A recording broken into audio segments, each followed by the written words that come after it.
بسم اللہ الرحمن الرحیم۔ رکوع نمبر 15 کا آغاز ہوتا ہے۔ اللہ رب العزت ارشاد فرماتے ہیں کہ قل اندعو من دون اللہ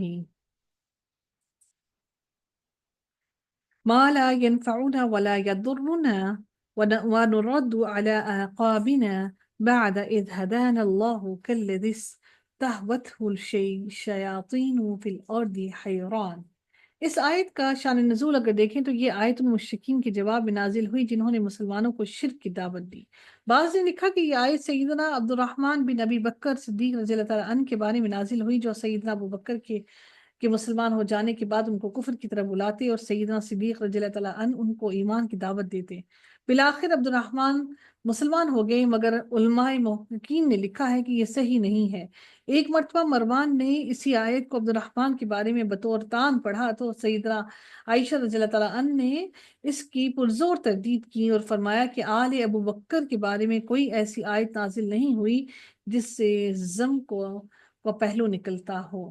حافظ ابن حجر فرماتے ہیں کہ سیدہ عائشہ رضی اللہ تعالیٰ عنہ کی یہ تردید در حقیقت درست ہے، باقی واللہ عالم کہ اس کا صحیح معنی، اس کے شان نزول کیا ہے، اللہ تعالیٰ بہتر جانتے ہیں۔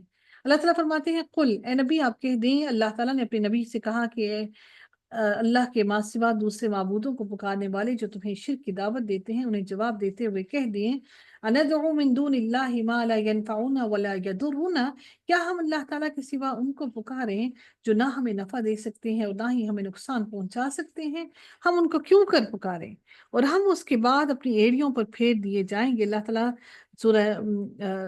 تعالیٰ فرماتے ہیں کہ اور ہم اس کے بعد اپنی ایڑیوں پر پھیر دیے جائیں گے کہ اللہ تعالیٰ نے ہمیں ہدایت دے رکھی ہے، یعنی اللہ تعالیٰ نے جو ہدایت دی اس کے بعد ہم پھر گمراہی کی طرف پھیر دیے جائیں۔ اللہ تعالیٰ فرماتے ہیں کالذی استہوتہ الشیاطین فی الارض حیران، اس کے معنی جسے شیطانوں نے صحرا میں بھٹکا دیا ہو، یعنی کہ جسے شیطانوں نے صحرا میں بھٹکا دیا ہو، اس کی بات کی جا رہی ہے کہ اس کی معنی جسے صحرا میں شیطانوں نے صحرا میں بھٹکا دیا ہو، اس حال میں کہ وہ حیران ہو جو آدمی توحید کی دعوت قبول کر لینے کے بعد پھر شرک میں مبتلا ہو جاتا ہے اور بتوں کی پرستی شروع کر دیتا ہے۔ تو اللہ تعالیٰ نے ایسے بندوں کی یہاں مثال بیان کی ہے، جیسے کوئی آدمی اپنے ساتھیوں کے ساتھ کسی صحرا سے گزر رہا ہو اور شیطان جنوں کی نرقے میں آ جائے، جنوں کے درمیان میں شیطان آ جائے جو اسے راہ راست سے بھٹکا کر کسی اور طرف لے جائے اور وہ حیران اور پریشان کچھ سمجھ نہ سکے کہ وہ کیا کرے اور وہ گمراہی کے اندھیروں میں ڈوب جائے۔ لہو اصحاب یدعونہ الی الہدی ائتنا، اس کے ساتھی ہوں جو اسے ہدایت کی طرف بلا رہے ہوں کہ ہمارے پاس آ جاؤ، اس کے ساتھی راہ پر کھڑے ہوئے اسے زور زور سے پکار رہے ہیں کہ ہم تیرے انتظار میں کھڑے ہیں، ہمارے پاس آ جا، لیکن وہ ان کے پاس آنے سے انکار کرتا ہے۔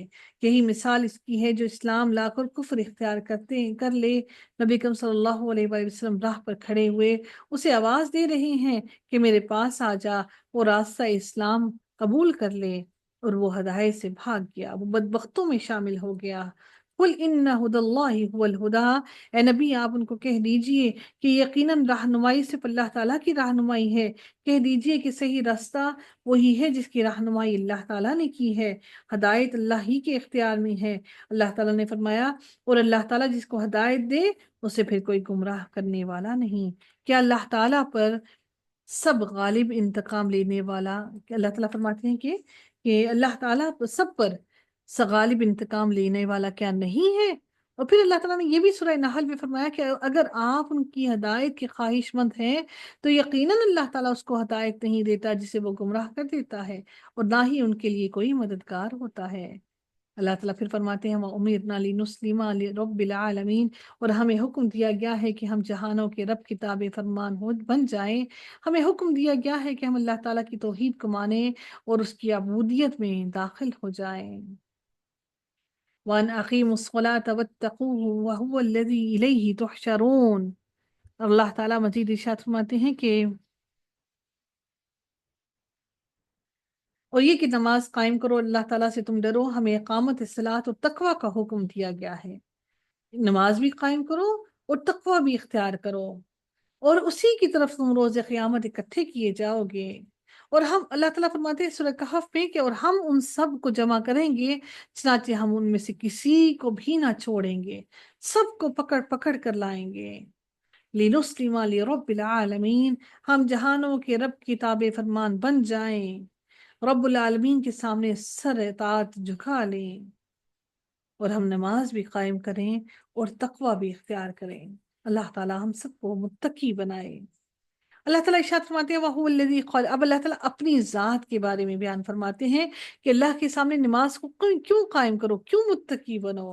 اس لیے کہ اللہ تعالیٰ فرماتے ہیں کہ اللہ وہ ذات ہے جس نے آسمانوں کو اور زمین کو حق اور سچ بنایا۔ حق ہے کہ اللہ ہی نے یہ سب کچھ بنایا اور کسی نے اللہ کی مدد نہیں کی۔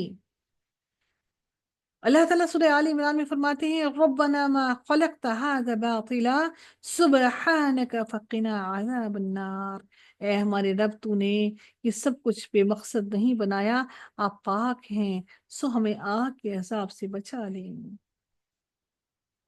اللہ تعالیٰ فرماتے ہیں سورہ صاد میں وما خلقنا السماء والارض وما بینہما باطلا، اور ہم نے آسمان کو اور زمین کو اور دونوں کے درمیان کو بے مقصد پیدا نہیں کیا۔ کوئی بھی چیز اللہ تعالیٰ نے بے مقصد نہیں پیدا کی۔ اللہ تعالیٰ فرماتے ہیں وَيَوْمَ يَقُولُ كُن فَيَكُونُ، رب کائنات ارشاد فرماتے ہیں کہ اور جس دن وہ کہے گا ہو جا تو حشر ہو جائے گا، اس سے مراد قیامت کا دن ہے۔ قَوْلُهُ الْحَقُّ، اس کی بات سچی ہے۔ أَلَا لَهُ الْحَقُّ، أَلَا لَهُ الْخَلْقُ وَالْأَمْرُ، پیدا کرنا اور حکم دینا اسی اللہ کا کام ہے۔ وَلَهُ الْمُلْكُ يَوْمَ يُنفَخُ فِي الصُّورِ، اور جس دن سور میں پھونکا جائے گا بادشاہت اسی کی ہوگی۔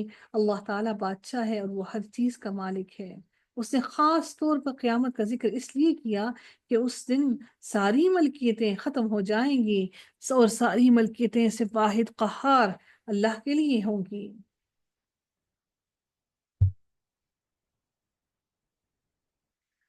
سور سے مراد وہ سینگ ہے جس میں اسرافیل علیہ السلام پھونک ماریں گے۔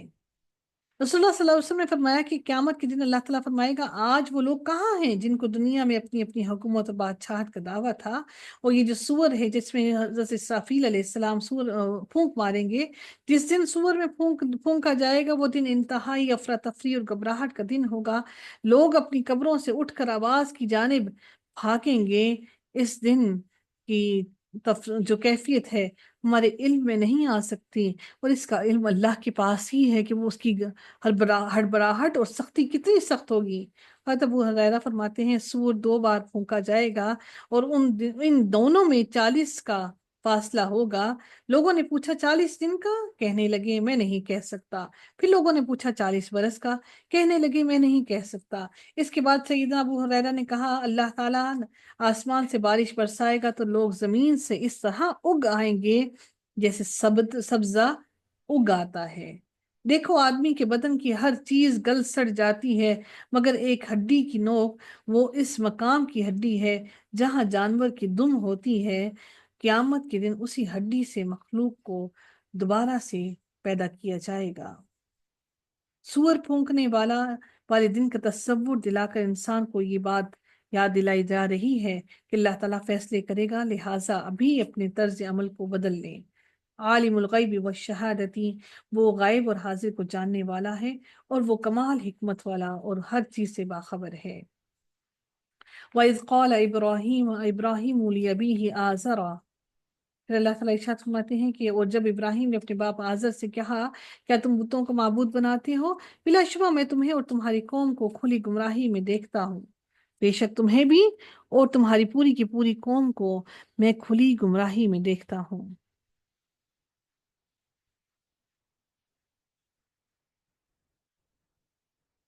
اچھا جی، یہ آج رقو کمپلیٹ نہیں ہو سکا کا، انشاءاللہ باقی ہم اس کی تفسیر کو کل مکمل کر لیں گے۔